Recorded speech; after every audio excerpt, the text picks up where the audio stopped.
जब दास ने नाम लिया और 1 महीने बाद मालूम पड़ा कि भाई जो बाथरूम की सेवा करता है, जो जूतों की सेवा करता है, वो बहुत अच्छा मतलब होता है। तो मैं तो मेरे तो सब चाव से चढ़ गया। महीने में 2 बार सत्संग होता था, मैं तो 4-4 बार चक्री काटने लग गया वहां पे आश्रम में, आनंद से आता था। और फिर मालूम पड़ा मेरे को, तो मैं पूछ गया तुरंत। जब मतलब सत्संग के अलावा गया आश्रम में मैं, तो थोड़ी होती फिर संगत, तो गुरु जी आशीर्वाद देते सबको, तो मैं भी जाके लग गया लाइन में। तो मैं बाथरूम में गया पहले, वहां सेवादारों के पास। मैंने कहा जी मेरे को बाथरूम की सेवा चाहिए। भगत बोले बाथरूम की या फिर जूतों की सेवा सबसे अच्छी सेवा है, तो मेरे को बाथरूम की लो। बोले मैं वहां गया तो बोलो मेरे को भाई मेरे को बाथरूम की सेवा दो। बोले मालिक से आदेश लिया क्या? मेरे को कैसे? बोले गुरु जी से पहले प्रार्थना करनी पड़ेगी, गुरु जी कहेंगे तो ये सेवा मिलती है बाथरूम की जूतों की। ठीक है, मैं शाम को गुरु जी दर्शन देने लगे, मैं भी जाके लाइन में लग गया। फिर मैंने परमात्मा से कहा कि वो परमात्मा तो नहीं कहा उस समय मैंने कहा गुरु जी दास को पता नहीं दास कहा था कि मैं कहा था, ध्यान नहीं आ रहा। मैंने कहा गुरु जी मेरे को बाथरूम की सेवा चाहिए। 1 महीने में कहाँ इतना ज्ञान होता है। मैंने कहा गुरु जी मेरे को बाथरूम की सेवा चाहिए मतलब मैं आदेश दे रहा हूँ कि चाहिए तो चाहिए। गुरु जी कहते हैं अभी तो तुम्हें बोलना भी नहीं आया, तुम्हें बात देखो तुम सारा नाम की। वही बात है, एक भगत वो भगत, हाँ वो भगत से परमात्मा ने कहा भाई तेरा नाम खंड है। बोले भगत तेरा नाम खंड हो गया। बोले न्यू क्यों कर हो गया? बोले ऐसे कैसे नाम खंड हो गया? अरे बोले मैं कहने लग रहा। बोले न्यू क्यों कर हो गया? अरे बोले भाई, तो गुरु जी बोले अभी तो ढंग से तुम्हें बोलना भी नहीं आता। वैसे कोई माई थी आश्रम में, बुढ़ी थी, तो गुरु जी ने कहा कि बुढ़िया थोड़ी साइड में हो ले। बोले मैं तेरा बुढ़ी लागू सुन। गुरु जी बोले उसके मुंह में 2 दांत बचे और कह रही कि मैं तेरा बुढ़ी लागू सुन। अभी तो ये है हमारा। ऐसे ही परमात्मा बोले जब मैं क्रोथा कांड के बाद आश्रम में आया, तो भाई बोलो जी सार नाम। तो मैंने कहा चलो भाई आए हैं थोड़ा दिन रेस्ट करने, तो फिर सार नाम भी देंगे। फिर एक समय परमात्मा ने आदेश दिया कि भाई सार नाम वाले आ जाओ। तो लिस्ट निकाली परमात्मा ने, पता नहीं 400 की या कितने की, और उसमें पता नहीं 150 आए या 100 आए। फिर उनकी भगवान ने ली परीक्षा वहां पे सब 40 ही आए। हाँ, तो गुरु जी बोले कि भाई मैंने उनसे कहा कि भाई जैसे ये जो 2 मंत्र हैं सतनाम के, तो ये तो उसका है भाई, वो किसका है? तो बोले जी आपने बोले बताया तो नहीं। बोले बोले जी आपने बोले बताया तो नहीं आपने। तो गुरु जी बोले मैं बोले सत्संग करते समय बोले मैं कोई रागनी गा रहा था। बोले मैं कोई रागनी गा रहा था क्या? हर बार बताता हूँ कि ये तत् है, ये सत्य है, ये इसका, ये इसका, और फिर भी मेरे से बोल रहा कि जी आपने ढंग से नहीं बताया। हाँ उसने ये कहा था, बोले जी आपने बोले ढंग से नहीं बताया था। तो बोले मैं बोले रागनी गा रहा हूँ बोले सत्संग में। तो बोले जी अभी तुम्हारी ये हालत है। नहीं यार परमात्मा बोले भाई वो गए बरवाला स्टैंड पे तो वापस आए। हाँ तो भाग गए। 2 दिन चले गए। हमारे बोलो घर वाले बोले नाराज हो रहे हैं। बोले तुम आ रहे हो मोक्ष के लिए और तुम यहाँ पे 3 दिन तुम यहाँ पे रुक नहीं सकते, बताओ कहाँ से तुम्हारा कल्याण होगा? ये नाम पाने के लिए तो ऋषियों मुनियों ने अपना शरीर भी त्याग दिया। तो दास ने कहा कि परमात्मा मेरे को बाथरूम की सेवा चाहिए। तो परमात्मा ने कहा कि बेटा कहाँ से है? तो मैंने कहा गुरुजी जयपुर से। बोले जा बेटा ले ले। आशीर्वाद दिया, चला गया। मैं चला गया वहाँ जाके मगवा गुरुजी ने बोल दिया मेरे को, बोल दिया अब ठीक है, बोले नाम लिखवा दे। मैं बाथरूम की सेवा में लग गया। थोड़ा सा तेज तर्राट था मैं उस समय, तो मैं जल्दी उनमें मैनेजमेंट वालों में मैंने घुल मिल गया। तो सारी चाबियां मेरे को दे दी वहां पे, साबुन तेल की सब बाथरूम में रखने के लिए। फिर ऐसे परमात्मा का एक सत्संग था पुराना, वो मैं सुन रहा था वही बाथरूम में बैठा। तो उसमें परमात्मा कह रहे थे कि जिस दिन आप कहीं भी समागम में सत्संग में कोई विशेष सेवा करते हो, और बोले आप कभी बाथरूम की सेवा करके देखना, बोले परमात्मा आपको विशेष आशीर्वाद देंगे। अब बाथरूम की सेवा होती थी सत्संगों के समय, क्योंकि सत्संग के समय सब पंडाल में होते थे और बाकी फिर हमारे को सफाई करने का मौका मिल जाता था। तो लोग तो सत्संग सुनते थे, हम वहां पे पूरे बाथरूम की सफाई करते थे। अब उस दिन मैंने कहा कि भाई आज सारे बाथरूम अकेला साफ करूंगा 150। वो मार के वो पहुंचा तो दास लगा, गर्मी के टाइम थे, पसीना और सब लगा के पीछे से एक पानी मार रहा, आगे इसलिए पहुंचे सारे 150 बाथरूम, और बिल्कुल थक गया, बैठ गया वहाँ पे। रात को हमारा नंबर आया कि भाई चलो भाई, जो बाथरूम सेवादार हैं वो गुरु जी के दर्शनों के लिए। उनको डायरेक्ट आशीर्वाद मिलता है। अब वो चीज, अब वो जब गए वहाँ पे तो मेरे दिमाग में थी वो चीज, मौका आज तो तूने सेवा करी है डबल और विशेष करी है आज तूने। आज देखते हैं जो परमात्मा ने कहा था कि जो विशेष सेवा करता है बाथरूम की उसको भगवान विशेष आशीर्वाद देते हैं।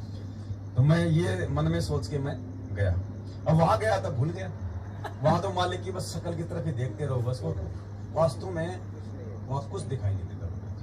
आप या आप जब परमात्मा उधर से आएंगे ना तो या तो मालिक के चरण या मालिक का चेहरा, वो सब भूल जाता है, इतना वो है परमात्मा। वो सभी लोग का यही अनुभव है। अभी हमने तो कभी देखा नहीं है, क्योंकि हमने हमारे नसीब पे अभी कितने बड़े भाई हैं। अब लोहा तो चुंबक से क्या करेगा, वो उसका मुंह उधर ही हो जाता है। वो ये सब भूल जाते चुंबक के पास करोगे ना, लोहा यूं हिलेगा यूं, बस वो चुंबक की तरफ ही हिलेगा। परमात्मा की तरफ देखते ही वो सब भूल जाते, कुछ नहीं, कुछ याद नहीं रहते। तो दास तो बस यूं देख रहा। परमात्मा के आशीर्वाद भी नहीं लग रहे भगत जी। देखो वहाँ तो दोस्त तो था भाई। हाँ, रहने वाले हिसार में है, तो गुरु जी से आश्रम से नाम लिया, वो खुद बोल रहे थे हम तो खीर खाने जाते थे। और आसपास के लोग जो वहाँ पे जो खेतों में काम करते थे ना, वाला कांड हुआ भगत जी, वो सब मिलके बात कर रहे थे। मैं तो रोंगटे खड़े हो गए, सब बोले कि गुरु जी का फटाफट सब फोटो फोटो निकाल के घर से फेंक दिया। बहुत कुछ हुआ, एक कांड के बाद तो बहुत कुछ हुआ। आज जो गुरु जी के जो वकील बन रहे हैं भगत, बरवाला कांड के समय सब फोटो सब ज्ञान गंगा सब उन्होंने कुएं में डाल दी थी खुद हमारे आगे। और आज वो गुरु जी के वकील बन रहे हैं। उसके लिए ही तो गुरु जी ने बोला कि भाई दीपक के नीचे तो अंधेरा ही होता है, मतलब अरे भगत जी बताओ, अभी उदाहरण आया कि पारस के साथ अगर एक केस का भी ये रहेगा लोहे से तो वो राजू लोहा शिवानी वाले हैं, सोना नहीं बन सकता। उसने सबकी सेवा वहाँ लगाई थी। तो सारे हिसार के जो आप जब नाम बोलते ना, वो सभी आए थे। बसंत दास आए थे, फिर ये विजेंद्र दास, सभी वहाँ पे थे और सभी मिलके यही बातें कर रहे। वो सब यही बोलते, भाड़ में गई है भक्ति, हमें नहीं चाहिए भगवान, हमें जेल में फुट देंगे, चलो चलो घर पे चलो, ऐसे ऐसे बोलते थे। मैंने बोला आप अभी ये मैनेजमेंट और क्या बोलते हैं, हमारी अरदास तुरंत जाती है अंदर। वो बसंत दास तो पूरा दिन बस फोन लेके ही घूमता रहता। तभी तो परमात्मा ने उनको रिजल्ट फिर भगत जी एक उस भगत जी को रात को लेके हम राजू शिवानी के घर गए, मैं अंजना तिवारी और सब। तो वहाँ पे हमें रुके ने, तो बोले गुरु जी से मैं डेली बात होती। तो जैसे भंडारा लिया ना, मैं बोली मैं आज रात को आपको फोन आता है ना गुरु जी का यहाँ, तो बोले हाँ। तो मैंने बोला आज मेरे को बात करवा। तो भगत जी 2:30 बजे हमें निकल गए, जाओ यहाँ से, आपको सुबह ट्रेन नहीं मिलेगी। उसका पूरा चेंज हो गया स्वभाव। और रात को 2:30 बजे हमें भेज दिया गाड़ी से कि हम झूठे साबित हो जाएंगे।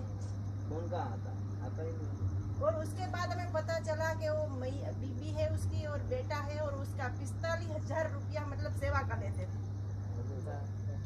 ये फोन लगाने का अरे भगत जी नहीं, वो घर पे ही नाम दाम सेंटर खोला है और 45,000 रुपया सेवा का लेते हैं और 4 व्हील में घूमते धंधा है, सेवा थोड़ी, सेवा तो सेवा- निस्वार्थ होती है। हाँ, जब तो तक फिर- भक्ति सहकामना तब तक निष्फल से कहे के वीर वो क्यों मिले, निष्काम मिल वो सभी जितने वो तो वहाँ पे निष्काम पैसे भाव से सेवा पैसे करोगे, वाले भक्ति थे, करोगे तब सभी मिलता है सेवादार ना। पैसे ये तो धंधा हो रहा है। कईयों ने तो अपनी नौकरियां छोड़ दी कि वहाँ मिल रहा है नौकरी से ज्यादा। एक दिन का 50-50 हजार रुपए मिल रहा भाई है। कौन सा सरकारी हिसाब रखना पड़ता है, जितना तुम खाओ जितना आगे दो। आगे दो कोई सरकारी रिकॉर्ड थोड़ी है इसका जो आपको मेंटेन करना पड़ेगा। आपको 50 के जगह लाख भी खा लो, 2 लाख भी खा ज्यादा लो। हो गया, 7.5 तो कांड को हो गया, 9 साल हो गए। में सेवादार साल हो होते हैं, गया उसकी ना। तो पूरी घरे पेटी भरी रहती है, कोई पूछने वाला ही नहीं है। पवन भगत जी ने परमात्मा से क्या सेवा मांगी? ऐसे तुम्हारा खाने में कुछ साफ सफाई की सेवा मांगी। बाथरूम शब्द को अभी साइड पे हाँ, रखें, हाँ, एक सेकंड के लिए, में लेकिन साफ सफाई की सेवा मांगी। तो परमात्मा ने ना इनको 9 साल से साफ सफाई की सेवा दे रखी है और वही चल रही है अभी भी वही चल रही है। वही सफाई अभी मैंने भी परमात्मा से प्रार्थना की कि भाई अभी नए नए थे तो अपने को भी शंका समाधान, एक मतलब शंका होती है कि यार ये मार्ग सही है कि ये सही है, ऐसा। तो परमात्मा ने फिर बोला कि मैंने निमित्त बनाया, बोलता है पवन भगत जी को। और फिर मैं बोला अभी ये तो आप अंदर से बोल रहे हैं, मैं बोला अगर दिखाना है किसी को बोलना है तो क्या कैसे। तो फिर है ना मेरे मोबाइल में एक पवन भगत जी का कोई व्हाट्सएप में ऑडियो आ गया था, तो मैं वो ऑडियो चालू किया, फिर कुछ काम आया तो मैं बाहर निकल गया, तो मैं पूरा एप्लीकेशन में से बाहर आ गया। उसके बाद भी ऑडियो चालू ही चालू है, चालू ही चालू, फिर चालू रहा तो मैं फिर दूसरे मोबाइल से उसको वीडियो उतारा और फिर पवन भगत जी को भेजा था मैंने। जब तक देख नहीं पाए एक बार तो 10 लाख मैसेज मेरे को डिलीट करने पड़े व्हाट्सएप के। 10 लाख 10 लाख मैसेज 10 लाख परमात्मा भगत जी का मैंने स्क्रीनशॉट भेजा था माने संगत को में। तो दे ही देता। ये देखो भाई 10 लाख मैसेज अगर उनको हमारे डिलीट मारना पड़ा अनरीड। हमारे हित में हाँ, बिना मतलब देखे। इतना बता दिया कि भाई निमित्त बनाया उसको, तुम खाली चलो वो मार्ग पैसा। तो दास तो परमात्मा की तरफ देखता रहा, और जैसे गुरु जी आए तो क्या सोचना कुछ दिमाग में नहीं, भूल गए सब। हाँ कुछ दिमाग में नहीं। अब परमात्मा जैसे ही दास के पास में आए, अब मुझे तो कुछ दिमाग में नहीं थी कि मैंने क्या सोचा था, क्या किया था, बस नीचे गर्दन होगी, मालिक आशीर्वाद देते आ रहे थे। अब जैसे दास के पास में आए तो परमात्मा ने 2 बार बोला शाबाश बेटा शाबाश। और दिनों तो खाली बस यूं सिर पर हाथ सबके यूं लगाते थे, हमेशा पहले भी यूं लगाते थे। उसने बोले शाबाश बेटा शाबाश, 2-3 थप्पी मारी, मेरे दिमाग में नहीं, बस वहीं मारा दंडत रम चले गए। वहां जाके मैं बाथरूम में लेट गया, फिर अचानक से याद आया रात को गुरु जी ने स्पेशल आशीर्वाद